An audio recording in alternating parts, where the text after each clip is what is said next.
Racist cop arrests black teen without cause, then learns his mom is the mayor. How will this story escalate? To find out, watch the video to the end. But first, please subscribe to my channel and turn on notifications to get more stories like this. The afternoon was a perfect blend of warmth and light, with a gentle breeze rustling through the trees that lined the streets of Lakeview, a picturesque suburban neighborhood. At first glance, Lakeview appeared to be the kind of town pulled straight from a postcard. Tidy lawns, white picket fences, and an air of calm that made it feel disconnected from the chaos of the outside world. But like any place, beneath its surface lay a tapestry of contradictions.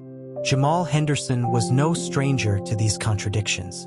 A 16-year-old honor student at Lakeview High, he was accustomed to the subtle, and sometimes overt, reminders that he didn't quite fit the town's narrow definition of belonging. Today, however, he wasn't thinking about any of that. Instead, his mind was on the upcoming math competition, the one he'd been preparing for over the past 6 months. Representing his school at the state level was a big deal, and Jamal had dedicated countless hours to ensure he was ready. He adjusted the strap of his backpack as he walked briskly down the street, headphones nestled in his ears. The rhythm of his favorite hip-hop playlist kept him energized as he rehearsed formulas and equations in his head. His focus was so intense that he barely noticed the patrol car slowly creeping along the curb behind him. Officer Mark Benson, a 12-year veteran of the Lakeview Police Department, sat behind the wheel of the car, his hand resting on the radio. From the moment he spotted Jamal walking alone, something in his gut told him to pay attention. Benson liked to think of himself as a good cop, someone who kept the troublemakers in check. And though he would never admit it outright, his definition of trouble often had more to do with appearances than actions. "Dispatch, I'm observing a suspicious individual on Elm Street," Benson said into his radio, his eyes narrowing as he watched Jamal. Young male, mid-teens, wearing a blue hoodie and khakis. "I'm going to approach." "Copy that, Officer Benson," the dispatcher replied. "Proceed with caution." Benson pulled the car to the curb and stepped out, his presence immediately breaking Jamal's concentration. The teen removed his headphones and turned, puzzled by the sudden interruption. "Hey you," Benson called out, his voice sharp and commanding. "Come here for a second." Jamal froze, his heart rate spiking.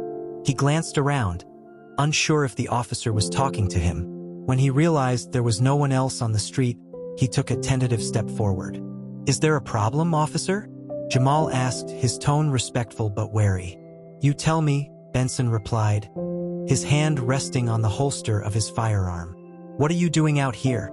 Jamal frowned, confused by the question. "I'm walking home from school." "From school? Huh," Benson said, his tone dripping with skepticism. "Got any ID on you?"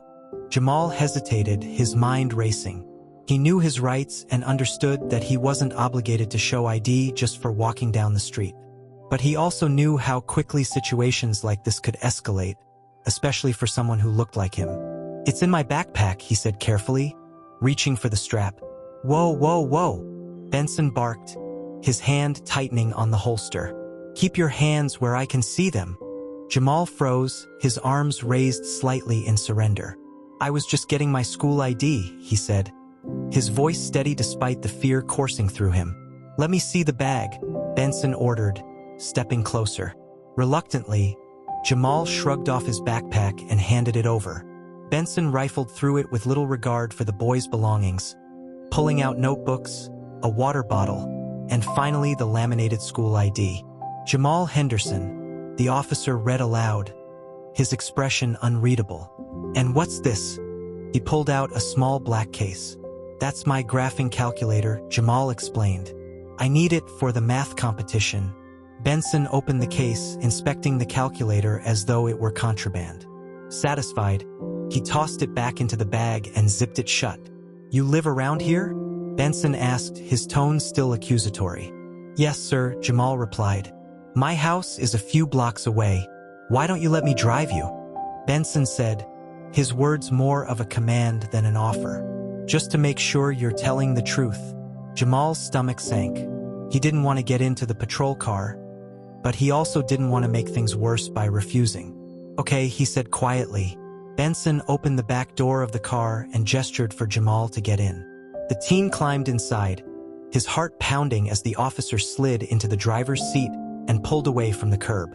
As the car rolled through the neighborhood, Jamal stared out the window, his mind racing with a mix of anger and humiliation. He'd done nothing wrong, yet here he was, treated like a suspect simply for existing. He couldn't help but wonder what his mom, Patricia Henderson, would think if she saw him now.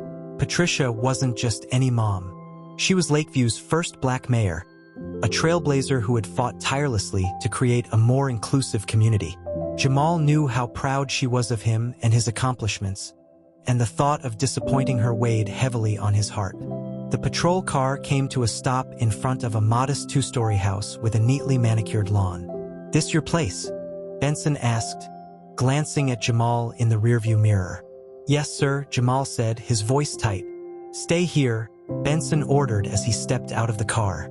He walked up to the front door and rang the bell, his posture tense as he waited. Patricia opened the door, her expression shifting from surprise to concern as she saw the officer standing on her porch. "Can I help you, officer?" she asked, her tone calm but firm. "Ma'am, do you know a Jamal Henderson?" Benson asked, gesturing toward the car. Patricia's eyes widened as she spotted her son through the window. "Yes, that's my son. What's going on?" "We received a report of suspicious activity in the area," Benson lied smoothly. "I found him walking alone and wanted to make sure he got home safely." Patricia's gaze hardened, her instincts telling her there was more to the story. "Suspicious activity? My son is an honor student walking home from school. What exactly did he do that seemed suspicious to you?" Benson hesitated, caught off guard by her directness. "It's just a precaution, ma'am," he said, backpedaling. "You can never be too careful these days." Patricia stepped out onto the porch, her posture commanding. "Officer, I appreciate your concern for my son's safety, but I assure you, he is no threat to this community. In fact, he's one of its brightest young minds. Now, if you'll excuse me, I'd like to speak with my son." Benson nodded stiffly and returned to the car, opening the door to let Jamal out. The teen stepped onto the driveway, his shoulders tense as he walked toward his mother. "Go inside, Jamal," Patricia said softly, her hand brushing his arm in reassurance. "I'll handle this." Patricia waited until Jamal was safely inside before turning back to Officer Benson. Her calm exterior belied the storm brewing inside her. As the mayor of Lakeview, she had spent years working to build a community based on trust and inclusivity. This incident was a stark reminder of how much work was still left to do. "Officer Benson," she began, her tone measured but firm, "I'm going to need a more detailed explanation as to why my son was detained." Benson, now visibly uncomfortable, shifted on his feet. "Like I said, ma'am," he matched the description of someone reported for suspicious activity.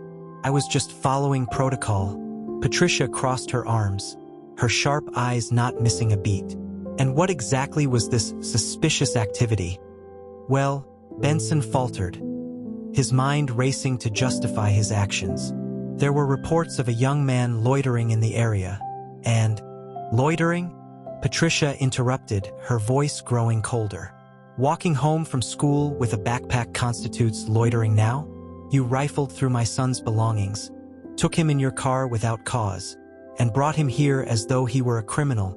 Benson opened his mouth to respond but found himself at a loss for words.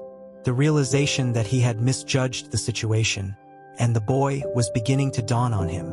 "Let me be clear," Patricia continued, stepping closer. "Jamal is a dedicated student, a role model, and most importantly, a citizen of this community.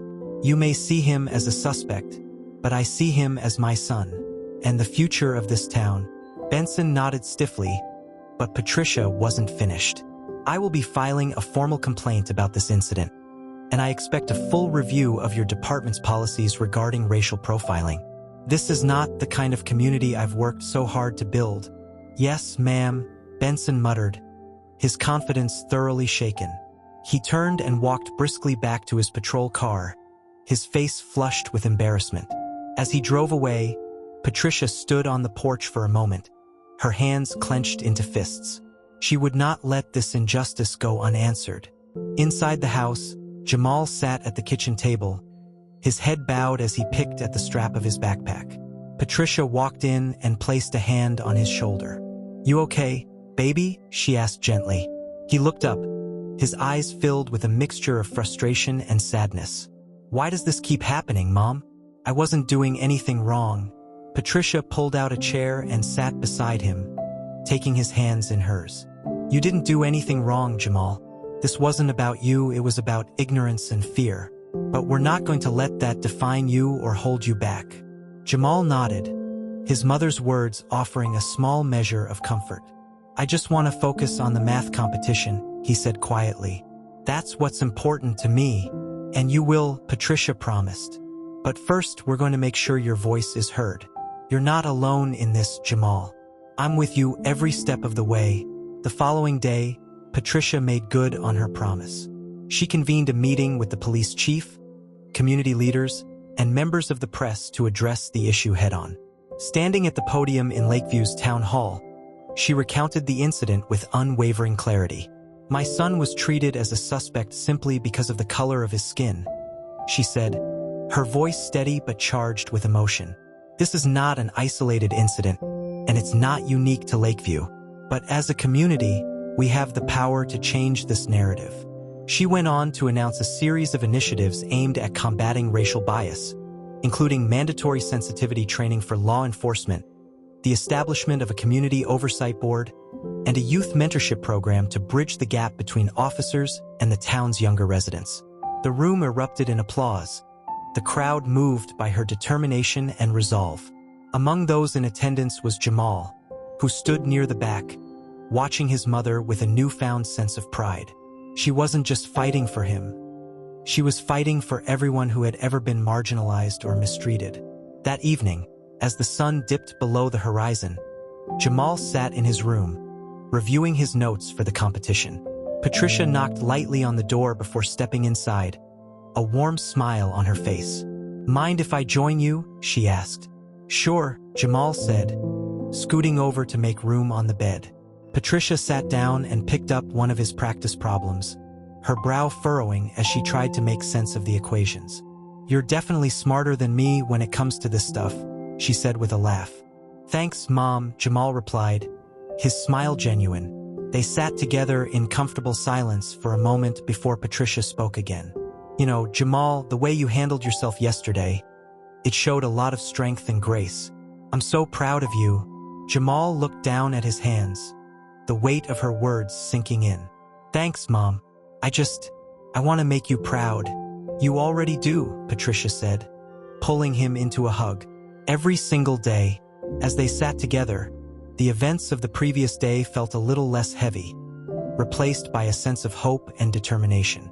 Jamal knew there would be more challenges ahead, but with his mother by his side, he was ready to face them head-on. The days following the town hall meeting brought a whirlwind of activity. Patricia's initiatives gained traction across Lakeview, sparking important conversations about race, justice, and accountability. Her office received letters of support from residents, schools, and organizations, all applauding her efforts to bring meaningful change to the community.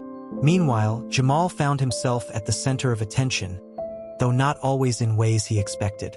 At school, classmates approached him with words of encouragement and solidarity. Teachers commended him for his composure, and even the principal called him into her office to personally apologize for the distress he had endured. "I'm sorry this happened to you, Jamal," she said, her tone earnest. "It's not right, and we're committed to making sure it doesn't happen again." Jamal nodded, appreciating the sentiment, though he couldn't shake the lingering unease that came with being unfairly targeted. The memory of the officer's hands on his shoulders, the cold look of authority in his eyes. It would take time to fully move past that. Still, he focused on what mattered most: preparing for the statewide math competition. His mentor, Mr. Garrison, a passionate and patient math teacher, worked closely with him, reviewing advanced problems and offering strategies to improve his speed and accuracy. "You've got this, Jamal," Mr. Garrison said one afternoon as they worked through a particularly complex equation. You're one of the most talented students I've ever taught. Don't let anyone make you feel otherwise." Jamal smiled, his confidence slowly rebuilding. "Thanks, Mr. Garrison. That means a lot." As the competition date approached, Patricia ensured that Jamal had everything he needed to succeed. She rearranged her schedule to attend his practice sessions, cheered him on at every milestone, and even made his favorite meals to keep his spirits high.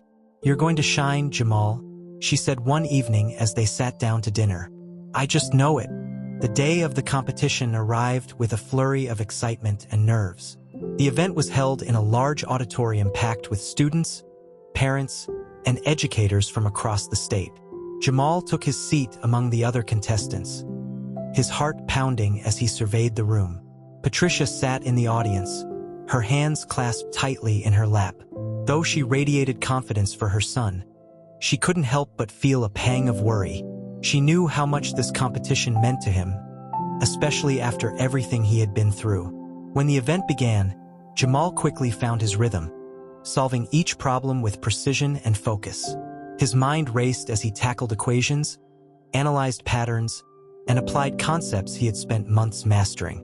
With each correct answer, his confidence grew. As the final round approached, Jamal was neck and neck with another contestant, a sharp-witted student named Elena from a neighboring district. The tension in the room was palpable as the two faced off in a sudden-death tiebreaker. The moderator presented the final problem, a challenging calculus equation that left the audience in awe. Jamal's pencil moved rapidly across the page, his mind working at lightning speed. He paused for a moment, double-checked his work, and raised his hand just as Elena did the same. The judges deliberated, reviewing both answers with meticulous care. Finally, the head judge stepped forward, his voice ringing out across the auditorium. "The winner of this year's statewide math competition is Jamal Robinson." The room erupted in applause as Jamal stood, a mix of shock and joy on his face. Patricia leaped to her feet, clapping and cheering louder than anyone else. Tears streamed down her cheeks as she watched her son walk to the stage to receive his trophy. When Jamal took the microphone to address the crowd, his voice was steady and clear. "I want to thank my mom for always believing in me," he said, his gaze finding her in the audience. "And I want to dedicate this win to everyone who's ever felt underestimated or overlooked. You're stronger than you know, and you can achieve anything you set your mind to." The audience rose to their feet in a standing ovation, their cheers echoing throughout the auditorium. For Patricia, it was a moment of pure pride and triumph, a testament to Jamal's resilience and their shared determination to rise above adversity. That evening, as they celebrated with family and friends, Jamal's victory felt like more than just a win at a competition. It was a triumph over prejudice, a reminder that character and perseverance would always outshine ignorance and hate. And for Patricia, it was a reaffirmation of her mission as mayor, to create a community where every child, regardless of their background, could thrive and reach their full potential. In the weeks following Jamal's victory, Lakeview experienced a shift that could only be described as transformative.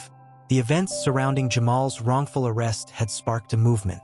People across the town were talking at schools, in churches, at local cafes. Conversations about racial equality, systemic bias, and community accountability became part of everyday life. Patricia wasted no time channeling this momentum into actionable change. She assembled a task force comprised of educators, community leaders, law enforcement officers, and young people, including Jamal. The goal was clear: to implement policies that would foster inclusivity and equity in Lakeview. The task force's first order of business was addressing the police department's handling of racial bias. Patricia invited Chief Daniels to a meeting, her tone measured but firm. "We cannot let what happened to Jamal happen to another child in this town," she began. "It's time to revisit your department's training and accountability measures." Chief Daniels nodded, his usual air of authority softened. "You're right, Mayor Robinson. I've reviewed the incident myself and there were clear failures. We're open to collaborating on reforms."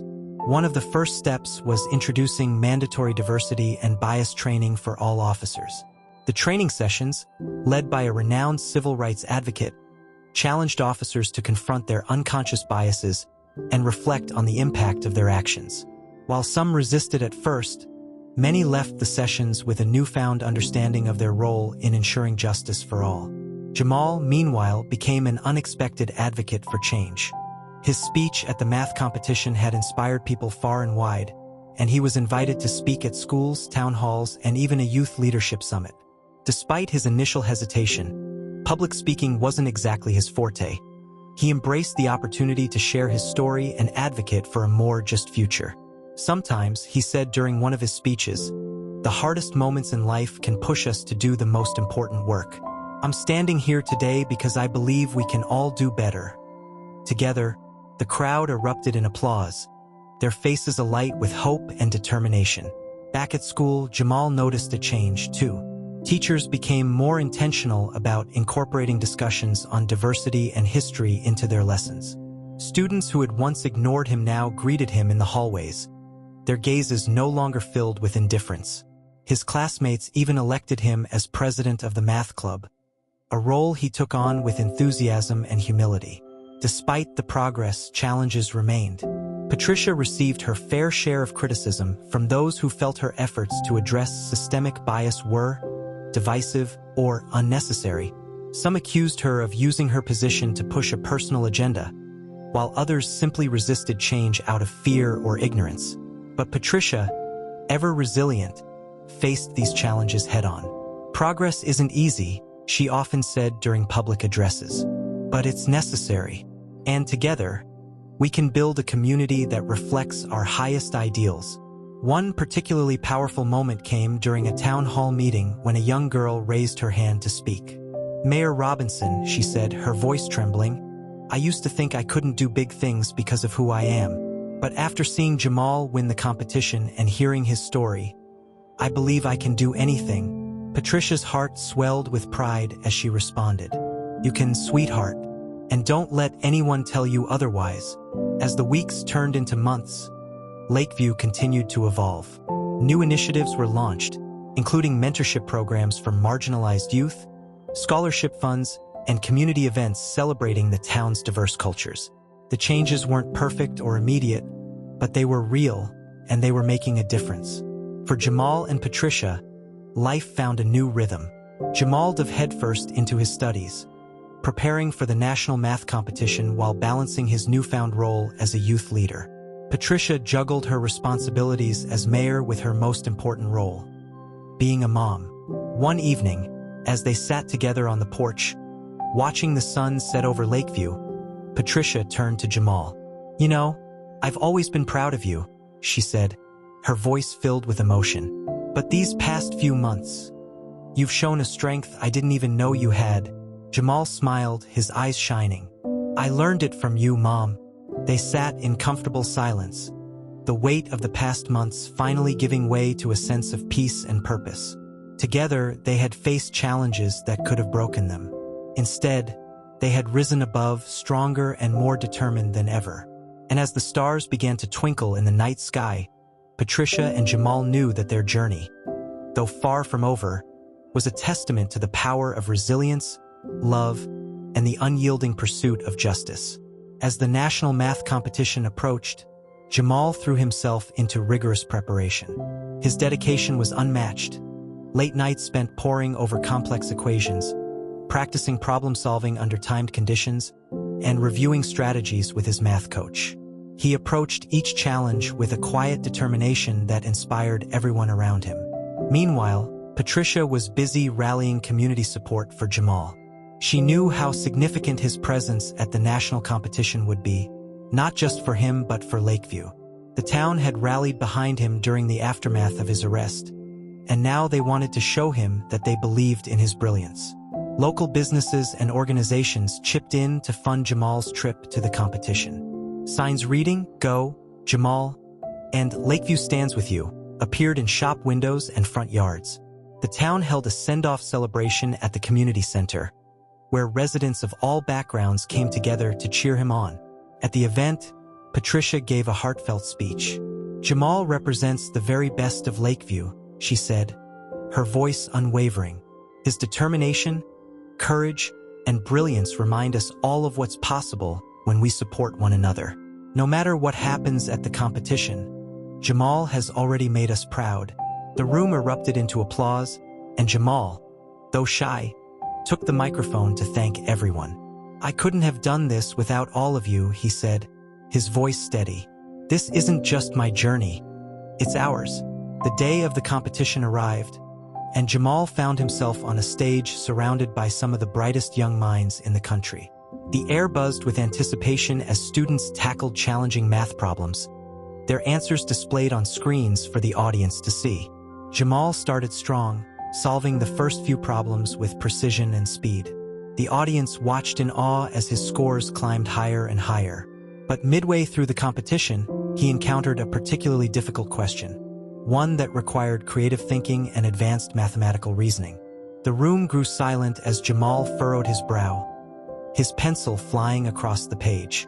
For a moment, doubt crept in, but he quickly pushed it aside. Drawing on everything he'd learned, he pieced together the solution. When he submitted his answer, the audience held their breath. The screen lit up. Correct. Cheers erupted from the Lakeview section of the audience, where Patricia sat surrounded by supporters. Tears filled her eyes as she watched her son shine on the national stage. The final round came down to Jamal and one other contestant, a confident, well-prepared student from a prestigious private school.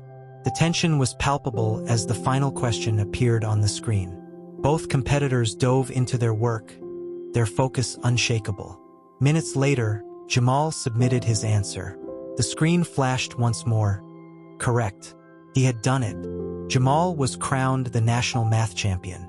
The audience rose to their feet, applauding and cheering as Jamal accepted his trophy. For Patricia, the moment was overwhelming. Her son had not only overcome the injustice he faced, but had risen to a level of achievement that few could imagine. When Jamal returned to Lakeview, he was greeted as a hero. The town organized a parade in his honor, complete with floats, banners, and music. People lined the streets, waving and cheering as Jamal rode by, his trophy held high. But beyond the celebration, Jamal's victory carried a deeper significance. It was a reminder that talent, determination, and hard work could triumph over bias and prejudice. It showed the town and the world that everyone deserved the chance to succeed, regardless of the obstacles they faced. As the parade wound down, Patricia stood beside Jamal, her arm around his shoulders. "You've changed more than just your life, Jamal," she said softly. "You've changed this town, and I couldn't be prouder." Jamal smiled, the weight of his journey giving way to a profound sense of accomplishment. Together, they had turned adversity into opportunity, creating a legacy of resilience, hope, and justice that would inspire generations to come. The national attention from Jamal's victory brought significant changes not just to their town, but also to the broader conversation about justice and equality. News outlets from across the country flocked to Lakeview to interview Jamal and his mother. Their story became a symbol of perseverance and the power of community support in overcoming systemic prejudice. During one of the interviews, a reporter asked Jamal what message he wanted to share with young people watching. His response was both humble and profound. "Never let anyone tell you that you're less than you are," he said. "Believe in your dreams, even when others doubt you. And always remember you're not alone. There are people who will stand by you, even in the hardest moments." His words resonated deeply, inspiring countless young people from similar backgrounds to pursue their passions despite the challenges they faced. Emails and letters poured in from all over the world, messages of gratitude, admiration, and hope. Meanwhile, Patricia received an invitation to speak at a national conference on justice reform. She shared their story, emphasizing the importance of holding law enforcement accountable and investing in community programs that uplift marginalized youth. Her speech received a standing ovation, and several organizations reached out, offering their support for initiatives she hoped to start in Lakeview. Back home, the momentum didn't stop. With funds raised from donations and grants, Patricia spearheaded the creation of a youth center in Jamal's name. The Jamal Anderson Center for Excellence became a place where kids could explore their interests, get academic support, and develop life skills. The center offered free tutoring, sports programs, and workshops on everything from robotics to creative writing. Jamal, despite his newfound fame, remained grounded. He spent his weekends volunteering at the center, mentoring younger students and sharing his love for math. "If I can help even one kid believe in themselves," he said, "it's all worth it." The police officer who had wrongfully arrested Jamal was eventually held accountable. After an internal investigation and pressure from advocacy groups, he was removed from the force. The incident prompted the Lakeview Police Department to implement mandatory bias training for all officers. Additionally, the town council formed a citizen review board to ensure transparency and accountability in law enforcement practices. As the months passed, the changes in Lakeview became evident. There was a renewed sense of unity and purpose among its residents. The town's diversity, once a source of tension for some, was now celebrated as a strength. Festivals, cultural events, and open forums brought people together, fostering understanding and cooperation. One evening, as Patricia and Jamal walked through the town square, they noticed a mural being painted on a nearby wall. It depicted Jamal solving a math problem, surrounded by children of all backgrounds reaching for the stars. Above the mural were the words, "Together, we rise." Patricia couldn't hold back her tears. "Look at what you've done, Jamal," she said, her voice thick with emotion. "You've given this town hope." Jamal shook his head, his smile humble. "We did it, Mom. Together." Their journey was far from over, but the foundation they had built was strong. Lakeview was now a place where dreams could thrive, justice could prevail, and every child, regardless of their skin color, could look to the future with hope and confidence. And for Jamal and Patricia, that was the greatest victory of all. Months later, the ripple effects of Jamal's story were still being felt, not just in Lakeview but across the nation. News networks frequently revisited the story during segments about systemic reform and youth empowerment. Jamal had become a symbol of resilience and hope, and invitations to speak at schools, colleges, and community events came pouring in. At first, Patricia hesitated to let him take on too much. "You're still just a kid," she reminded him. "Your education and health come first." But Jamal, ever the optimist, struck a balance. "I'll keep my priorities straight, Mom," he promised, "but if my story can help even one person, it's worth it." One of his most memorable appearances was at a conference on education equity in Washington, D.C., standing before a packed auditorium filled with educators, policymakers, and students. Jamal shared his experience of being wrongfully arrested and the aftermath that followed. "The most important lesson I've learned," he said, "is that no matter how unfair life seems, there's always a way to turn pain into purpose." His words were met with thunderous applause, and afterward, attendees lined up to thank him personally. Among them was a senator who told Jamal, "Your story has inspired me to push for legislation that ensures every child, regardless of their circumstances, has the support they need to succeed." Back in Lakeview, Patricia continued her advocacy work. She collaborated with the town school board to implement new anti-bias training for teachers and administrators. The initiative aimed to create a more inclusive and supportive environment for students of all backgrounds. "Education is where change begins," Patricia said during a town hall meeting. "If we can teach our kids to see the value in every individual, we can build a better future." The youth center named after Jamal flourished, becoming a beacon of hope for the community.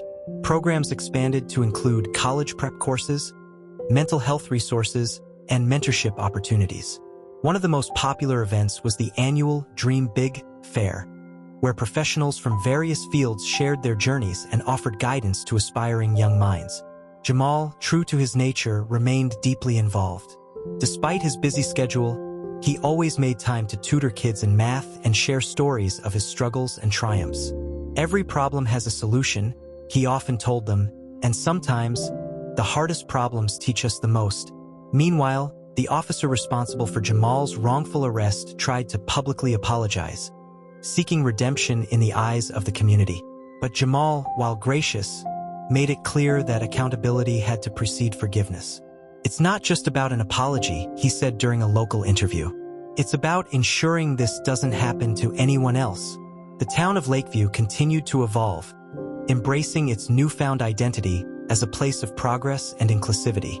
Businesses displayed signs reading, "Diversity is our strength," and murals celebrating the town's rich culture adorned public spaces. The transformation was a testament to what could happen when a community united for a common cause. On the first anniversary of Jamal's exoneration, a large celebration was held in the town square. Residents gathered to honor the progress they had made and to reaffirm their commitment to justice and equity. Patricia, standing beside her son, addressed the crowd. "This journey has been about more than just Jamal and me," she said. "It's about all of us. Together, we've shown what's possible when we refuse to accept injustice." Jamal, taking the microphone, added, "This isn't the end of our story. It's just the beginning. Let's keep building a future where everyone, no matter who they are, can dream big and achieve greatness." As the crowd cheered, Patricia looked at her son with pride. Their lives had changed in ways they could never have imagined, but their shared journey had brought them closer than ever. And as they stood hand in hand, they knew that their story would continue to inspire for generations to come. In the years that followed, Jamal's journey became a cornerstone for discussions about systemic injustice and resilience. His story was featured in documentaries, books, and even a dramatized series that captivated audiences nationwide. Yet, amidst all the recognition and accolades, Jamal remained grounded, always attributing his success to the community that rallied behind him. Lakeview itself became a model town for reform and inclusion. Visitors often came to study its transformation, hoping to replicate its success elsewhere. The once divided town now radiated unity and progress, with murals, community events, and programs that celebrated diversity and equality. At the center of it all was the youth center named in Jamal's honor, bustling with energy and hope as it continued to empower the next generation. Jamal's life took another significant turn when he was accepted into a prestigious university. With a scholarship that covered all his expenses, he chose to study law. "If I can use my experiences to fight for others," he told his mother, "then everything we've been through will have even greater meaning." University life brought new challenges and opportunities, but Jamal's resolve only grew stronger. His professors admired his sharp intellect and deep empathy, while his peers often turned to him for guidance and inspiration. He interned with civil rights organizations during his breaks, gaining firsthand experience in advocacy and reform. "Every step I take," he wrote in his journal, "is for the countless others who don't have a voice." Back in Lakeview, Patricia watched her son's growth with a full heart. Her own advocacy work continued to flourish, and she became a sought-after speaker on panels discussing community leadership and reform. "What happened to my son was painful," she often said, "but it awakened a fire in us. And in this town, that can never be extinguished." The youth center also saw its alumni achieving remarkable success. Many credited their accomplishments to the mentorship and support they received there, always mentioning Jamal and Patricia's unwavering example. It wasn't uncommon for former attendees to return as mentors themselves, creating a beautiful cycle of giving back. When Jamal graduated law school, the entire town of Lakeview celebrated. A parade was organized in his honor, with banners reading, "Our hero, our inspiration." Standing on a makeshift stage in the town square, Jamal addressed the crowd with tears in his eyes. "This degree isn't just mine," he said. "It belongs to all of you, to my mom who never stopped fighting, to my community who never stopped believing. Together, we've shown what's possible when we stand united." Jamal's career began at a civil rights firm where he worked tirelessly on cases involving police reform, education equity, and systemic injustice. His name quickly became synonymous with justice and compassion, and his mother, ever his biggest supporter, often joined him at events and rallies. "You've come so far," she would tell him, "and I couldn't be prouder." Years later, when Jamal opened his own law firm, he chose to base it in Lakeview. The building, sleek yet welcoming, stood as a testament to how far the town and Jamal had come. On the wall of the lobby hung a plaque that read, "Dream big, fight hard, and never give up." Jamal's first case in his new office was one that struck close to home, advocating for a young boy who had been wrongfully accused, much like he once had been. Sitting across from the boy and his family, Jamal leaned forward with a kind smile. "I know exactly how you feel," he said, "and I promise we're going to get through this together." As the years passed, Jamal's impact continued to grow, touching lives far beyond Lakeview. His story, a tale of pain turned into purpose, became a beacon for all who faced adversity. And while the world saw him as a hero, Jamal always saw himself as simply someone who refused to let injustice have the final word.